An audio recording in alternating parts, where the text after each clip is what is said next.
you have high confidence or low confidence, like that is the biggest indicator of basically whether or not your performance will follow that. And so it's the biggest predictor of performance. If we want to actually believe in our confidence, the best thing we can do is notice successes. Like if you're trying to quit drinking, how you perceive that relapse is what will impact if you're successful or not in quitting. You think, I am a failure and I did all of that work the last year for nothing because I failed.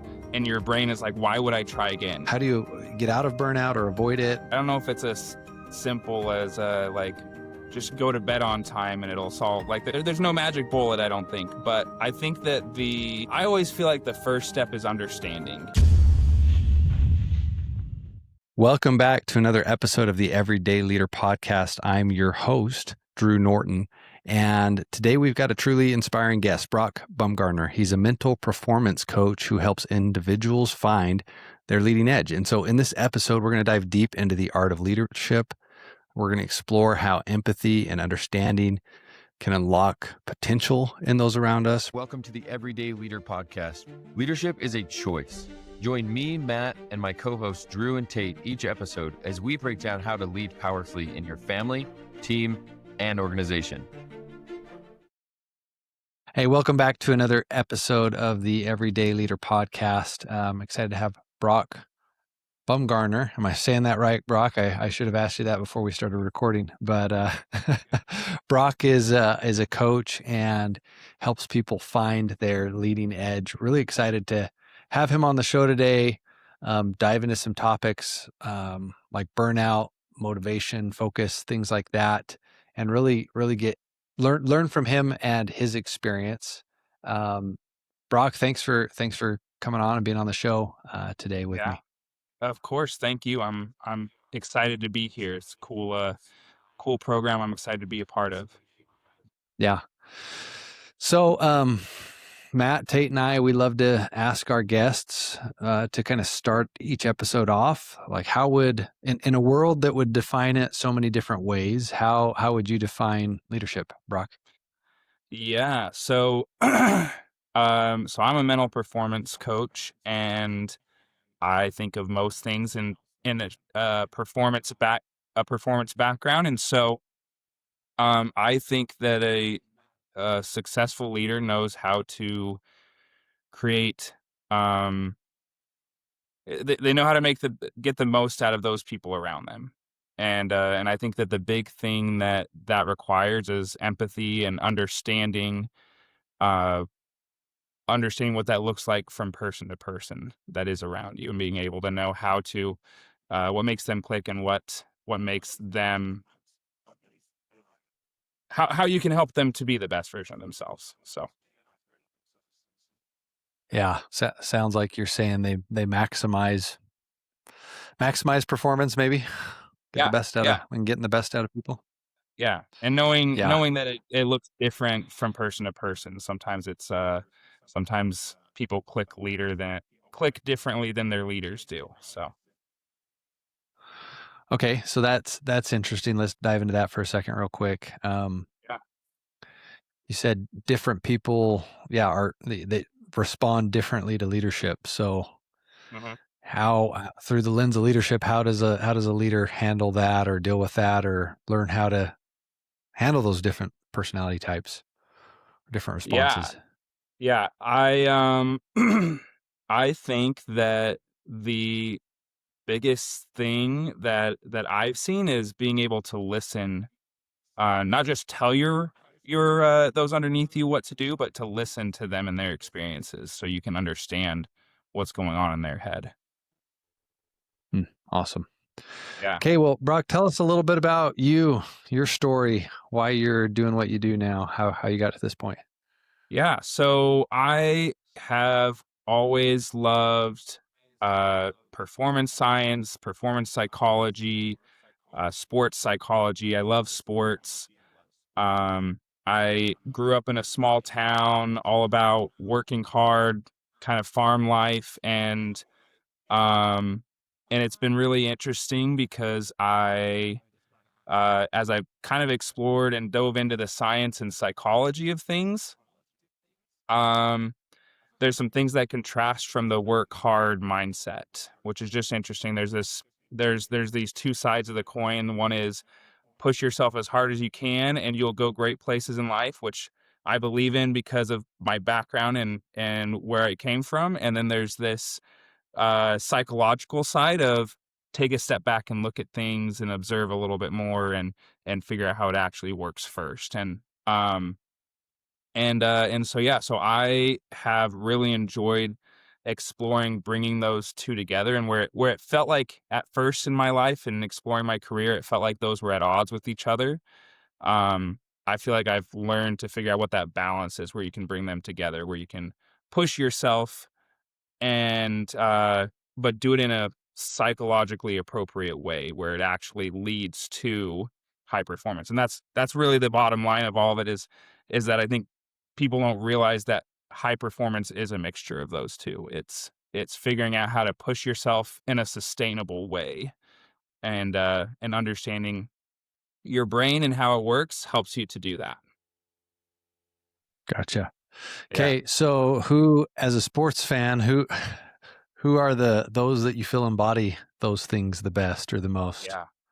Yeah. So I think you actually might have even I feel like you posted a Kobe Bryant reel the other day and or something on social media. I think that was you. But I always loved Kobe Bryant. That was like always my first like I feel like everyone like they want the Mamba mentality, right?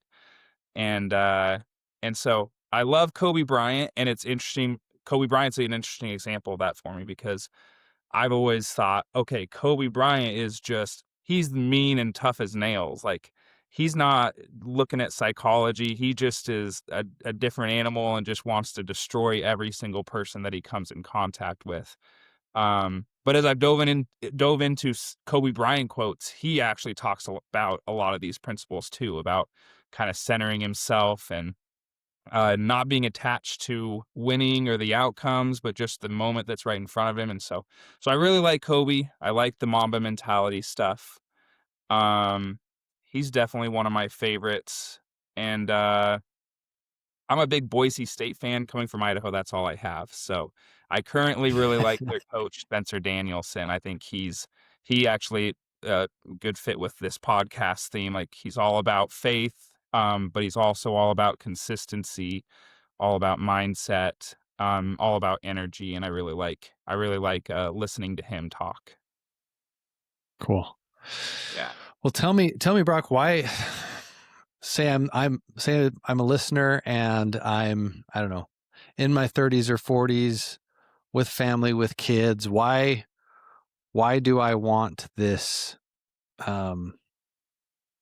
top tier performance in my life? Yeah. Like why would that be important? Like why do I need to have a Mamba mentality when raising kids or Yeah. or showing up to my 9 to 5 job, Hmm. that Yeah. that maybe I don't love, but maybe it's okay. Like, yeah, Hmm. what would you say to that person? No, I love that. Yeah, and that's honestly one of the things I love about this. And like I said, I started wanting to do sports psychology. I was like, that seems so cool. I listened to a sports psychologist. It was awesome. But as I've I think that's what hooked me into this field. But what really kept me is realizing that all of these things, all of this performance and sports psychology, it applies to everyday life. And anything I talk to with an athlete applies to a dad working shifts at Costco with kids at home. Like we're all trying to be our best. We're all trying to improve our focus, and we all deal with the same pains that distract us from being confident, from being focused, from being motivated. And I think that would probably be like my biggest thing that why everyone should be um invested in mental performance is because I really think it is about finding balance in your life.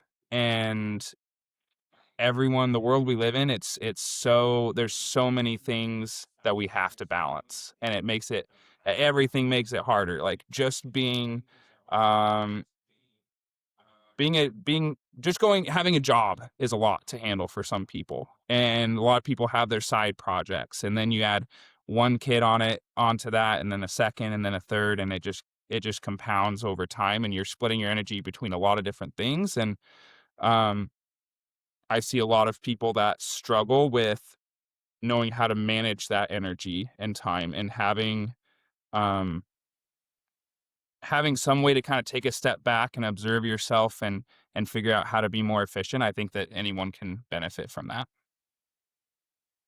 Okay, so maybe I'm the sales leader leading a sales team, or I've got my own business and I'm feeling burned out, or I'm feeling unmotivated. Like what what what's the work you do, or like what's the, and in a podcast we probably can't get all of this out, but how That's would all you right. help someone who's struggling with that right now? Yeah. And there's a lot that goes into it. Um, and I think sales sales is so interesting. Um, I want to do psychology studies on sales leaders, because I think that they're built differently sometimes. And I think everyone knows that when you're in sales, like, it's not for everybody. But the way I see it is like I said, the whole world right now, even if you're just a dad at Costco, like, life is hard, and there's a lot of expectations being put on people right now. Um, but you go from normal jobs to sales jobs, and I think that the pressure and the intensity and the mindset of, like, grinding and needing to push hard goes up. And you can even go up another step if you're saying door to door sales, and it's like there's even more intensity there. And so I think that there are certain people made for those positions and that can be successful in those positions. But because there are so many high performers that are maybe more immune to burnout, more immune to these motivation or confidence struggles, uh, I think that sometimes it feels like you're abnormal if you struggle with those things. It feels like if I'm not, I've got this leader over here that he was super successful. He doesn't have any confidence issues, any motivation issues, so it seems. And if I struggle with that even a little bit, like, there's a problem with me. And a lot of people think it's laziness. A lot of people think it's just a problem with them, when in reality they are normal, and they just need to figure out how to manage those things. It doesn't come natural to them. They need to figure out how to kind of manage uh, their own expectations, how they view the work, and come up with a way that, I guess, kind of tricks their brain into getting the most out of what they're doing, and being the best version of themselves in that job. Yeah. It, it is a Well, lot. and yeah, well, without giving the secret sauce, do you have a formula? Do you have a framework? Do you have, steps that someone can take to, if they're feeling that way? Maybe they are a good salesperson, but they're just feeling overwhelmed. Or I said business owner too, because, they may not be which isn't necessarily the same as a salesperson, but they often find themselves under the same kind of pressure. Yeah. A lot to do, and the next thing is always approaching. Like what? Yeah, Yeah. what's the how do you get out of that? How do you get out of burnout or avoid it? Like Yeah. how do you find that motivation? What's what's the secret, Brock? Yeah. Well, and it is a tricky secret. I don't know if it's as simple as like, just go to bed on time and it'll solve, like, there's no magic bullet, I don't think. But um I think that I always feel like the first step is understanding how, specifically, how motivation works. I think motivation is a big one with burnout specifically. Like, if you're tired and worn down, a lot of times uh it has to do with dopamine. And dopamine is obviously a fun, like, pop psychology word right now, but I like to kind of, once again, I like to talk about the real science behind dopamine. And dopamine is, there's a really cool book called The Molecule of More, and it talks about dopamine. Dopamine is like, everyone knows it's like a happiness chemical, but it's not the thing that inspires. It's like, the way I've heard it explained is that it's not, you don't get dopamine from eating the ice cream. You get dopamine from going to buy the ice cream. It's the The anticipation. Yes. anticipation Yeah. that you're So about to have it. Yeah. yeah. So the anticipation, it's about wanting, it's about more, it's about motivation. And so what happens when you are a sales leader, or any kind of business leader, or just once again, just Bob who works at Costco, is when you're pushing yourself too hard all the time, um, your body kind of naturally stops wanting to do things. And I need a better analogy for it, but I call it like that we have this dopamine monster in our head. And we think we'll wake up in the morning and say, I want to go be a good business leader today. I want to have energy. I want to go to this job. But your dopamine monster in your head is like, actually, yesterday sucked and your job sucked and you beat yourself up all day long and told yourself that you weren't doing enough. And that wasn't very fun for me. So I'm taking dopamine away from that activity and you don't actually want to do it. And that's where I think it relates to a lot of people.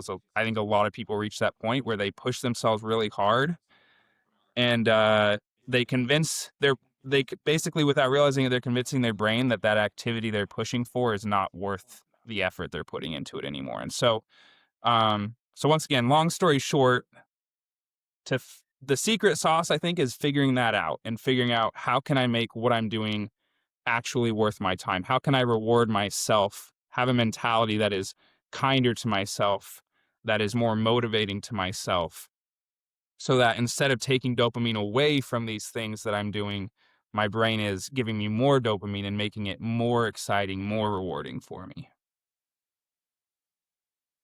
Yeah. Interesting. Yeah. I think, I just want to share just the experience I've had around that. I've found two things that really help, especially when it's a struggle to do things. One is just the beliefs about yourself. So if I Yeah, can change what I believe about myself, that makes sometimes the doing much easier.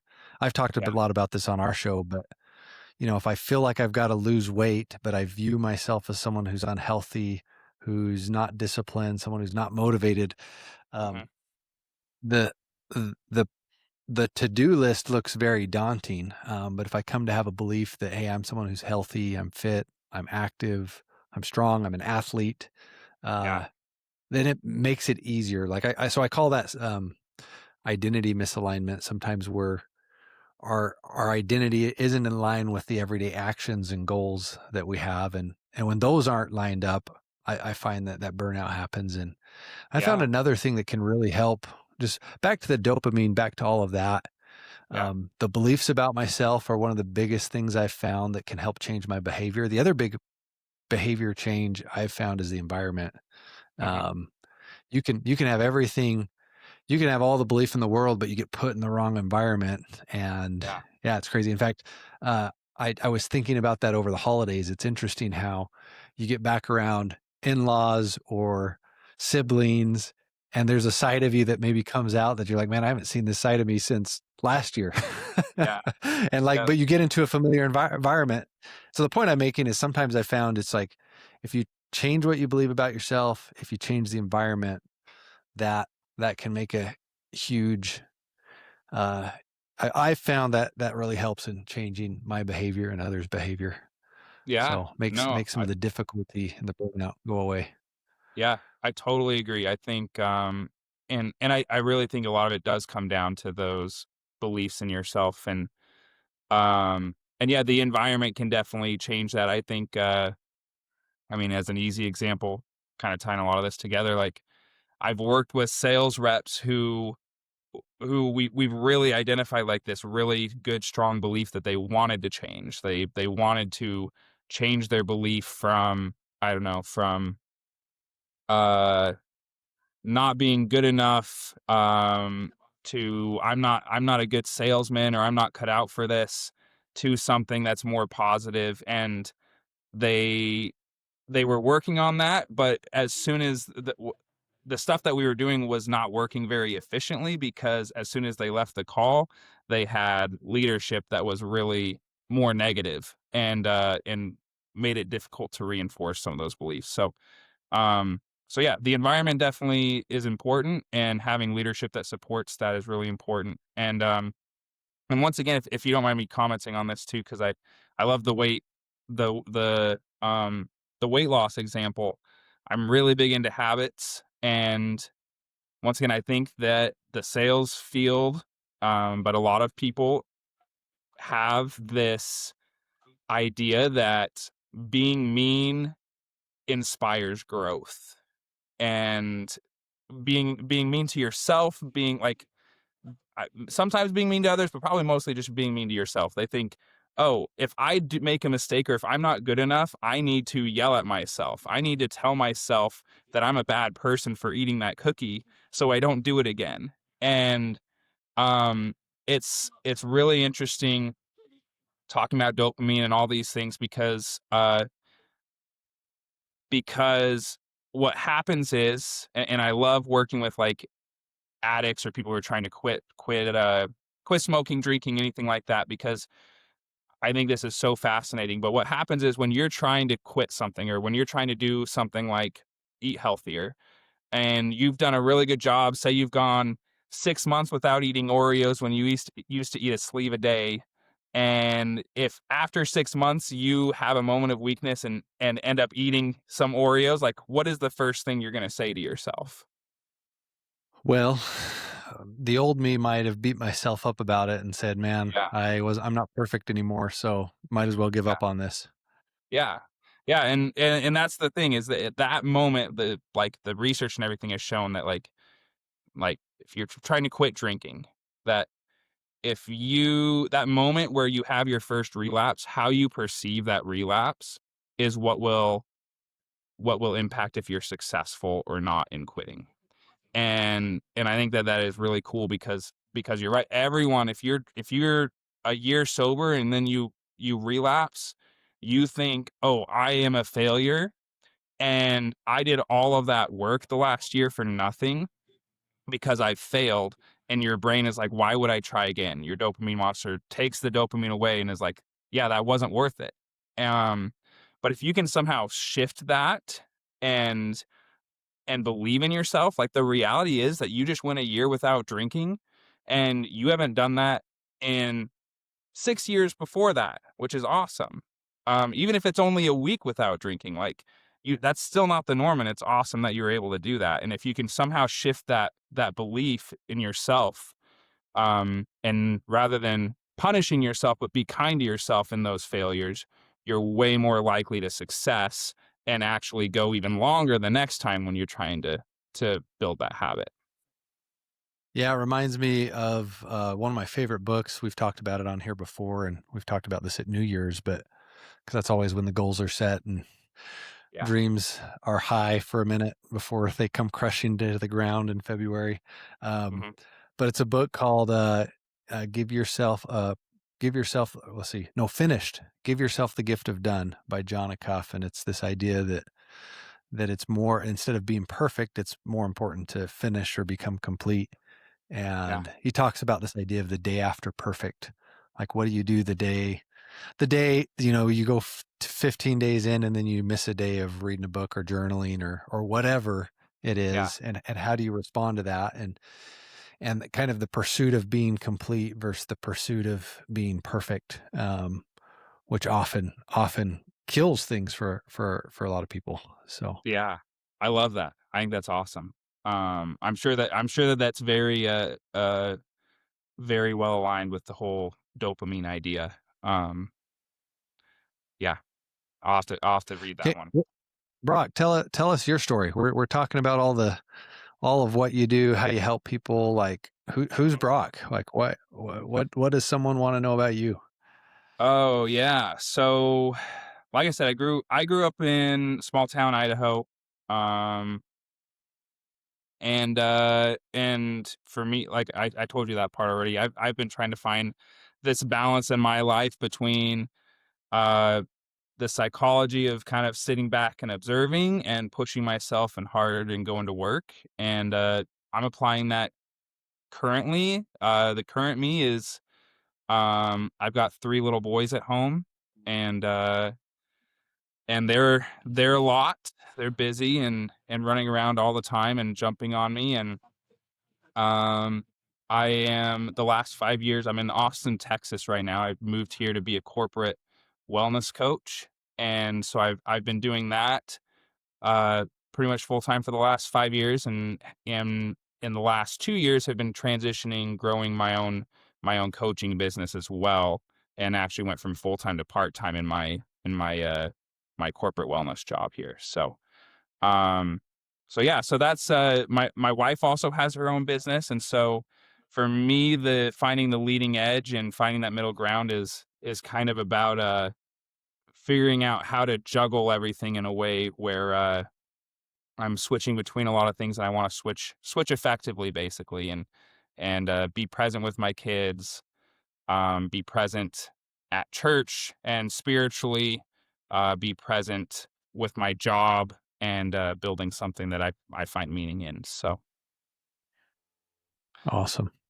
yeah, Okay, well, Brock, actually, one other question we didn't dive into. I know one of the things you like to talk about is building confidence. yeah, How do you help somebody with that? yeah. So I think confidence ties in with everything else. I actually think I've got four main principles that I think make up mental performance, and it's confidence, motivation, focus, and emotional regulation, basically. And I think when all four of those are kind of in tune, then you're in flow. And um, the two that I see most frequently, that I guess the first two dominoes usually are motivation, and it's because of what we talked about, where people are pushing themselves too hard and they lose dopamine, and confidence. And confidence is the stats that I always hold on to are that confidence is the number one predictor of performance. If you have high confidence or low confidence, like that is the biggest indicator of basically whether or not your performance will follow that. And so it's the biggest predictor of performance, and confidence is also the best way for us to have confidence. A lot of people like using mantras and things like that, um, which can work. But if we want to actually believe in our confidence, the best thing we can do is notice successes and notice our past successes, because that is believable. It's something we can build off of. And the problem is that a lot of us, once again, when we're hard on ourselves, but it also just the natural man, I guess you could say, is very negative focused. We are always pointing out the things we're doing wrong rather than the things we're doing right. And so naturally, by doing this, we start to lower our confidence, and that will eventually hurt our performance when we don't believe in ourselves because we're seeing all the things we're doing wrong. So that's my big thing with confidence is kind of goes along with the self-belief and everything, but we gotta be able to notice the things we're doing right. Yeah. Awesome. Well, appreciate you, Brock, for coming on today, talking with us. Best place if you want to reach out to Brock is theleadingedgecoaching.com, or you can find him on social media at The Leading Edge Coaching, right? And then on Facebook, Brock A. Bumgarner. And yeah, any last thoughts you have today that you'd share with our listener? Yeah, let's see. We touched on a lot of good ones, but I think I don't know. I think a place I like to start is that kind of normalizing problems as men in sales, and these kind of, once again, these high performing roles. We think that if we're struggling with motivation, if we're struggling with focus, if we're not being as productive as we should be, that we are failures and not doing things right, and there's something wrong with you. And in my role working with leaders, it's amazing to me how many people have those same problems. They just don't say it out loud. And so I think just knowing that you're a normal person, and it's okay to not be perfect and to have to work on things and figure it out a little bit more. So Yeah, I love that. I think that's a problem for society, especially for men, is just one, not acknowledging that, hey, it's okay to feel that way, recognizing you're not the only one who's not perfect or succeeding in every area of his life. And you yeah. have the choice to be a leader to yourself, and you can pick yourself up and work on yourself where you are. And there's Hmm. other men doing the same thing out there. So, Yeah. um, Yep. well, It's Brock, really thanks for coming on today. Sorry, did you have something else you were going to say? no. Make sure I I wasn't was cutting just you gonna off. say it really is funny to me how many people I'll even talk to two bosses that share the same like wall next to their offices, and they come to me and they're like, man, I feel like there's something wrong with me because I'm not as motivated as this guy on the other side of the wall for me. And they both are saying the same Yeah. thing, and we don't really, so many people struggle with those things and don't realize it. So Yeah. Yep. True. yeah. Well, thanks, Brock. Appreciate your time today. And yeah, if you want to get, we'll have his info in the bio of the show and the show notes. So if you want to reach out to Brock, you'll be able to. And to our listener, today's the day. Thanks for joining us on the Everyday Leader podcast. If you're ready to take your leadership journey even further, subscribe to our weekly newsletter for more insights and practical tips. And don't forget to connect with us on Instagram to stay a part of our growing community. Just follow the links in the show notes. If this episode impacted you, please help us spread the word and share the link with a friend from wherever you're listening.